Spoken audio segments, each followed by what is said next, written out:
Everyone, it is Snood against the world. Serotonin, noradrenaline, oxytocin, opiates, and dopamine. These shall be henceforth known as Snood. Why? Because the snood is the little ball sack that hangs on the front of a turkey's face. And we must become like an alchemical mage and sage, wielding this snood against the army of over 200 pain receptors that plague the human condition. That's right, there are over 200 types of pain receptors spread throughout the human body that are modulated by these 5 heroic neuromodulators. When the pain systems activate, these 5 work in conjunction to bring homeostasis to the overall organism. They also produce our sense of satisfaction, pleasure, satiety, and bonding. It would honestly seem that most of our internally interoceptive signals are produced neurochemically this way, as if we are meat puppets of mere causal whim, and we'll address this problem going forward. Let's suffice to say that this is not the only way to look at things. Our neurochemistry does not get the final word. Fortunately, our prefrontal cortex, or top-down self-identity that's held by the overall processing system, has some say in the matter. We have our sensory reception, but we also have our perception about those feelings. We also have the placebo effect, which works very well for quelling pain, as well as reversing it entirely. This I like to think of with John Vervaeke's terms, the salience landscape and the agent-arena relationship, and what one says to oneself when walking away from a tragic event or unfortunate interaction. We can reinterpret and reframe every single undesirable situation and interaction.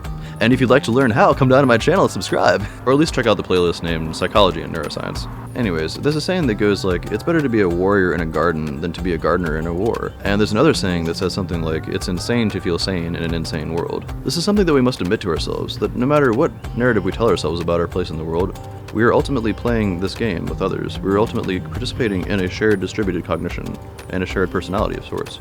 We don't want to abide by society's ever-fluctuating and unsettled narratives. We want to choose the virtues and goals to work on that will bring peace of mind to ourselves and others. We want to become stress-acclimated. We want to garner some sense of emotional and mental resilience while also keeping deeply in touch with our emotions and keeping balance with our sense organs. We have 15 pressure and temperature receptors to utilize as well, and there are methods of coming to understand how our neurochemistry, biology, and internal personal life narrative can interact and mutually afford one another. And we'll explore those methods in future videos. But for now, let's take a look at one called the physiological sigh. Now, studies have shown that the most minimally costly and effective methods of reducing chronic stress and improving mood are achieved through meditation, and specifically meditative styles of breathing. A recent study came out that Andrew Huberman was involved in called Brief Structured Respiratory Practices Enhance Mood and Reduce Physiological Arousal. So I'll demonstrate how this is done. So the physiological sigh is essentially kind of what we do when we're crying as children. It physiologically brings us back to a state of homeostasis. So we'll take one deep breath in and then follow that with a sharper short breath and then breathe out very long. So something like...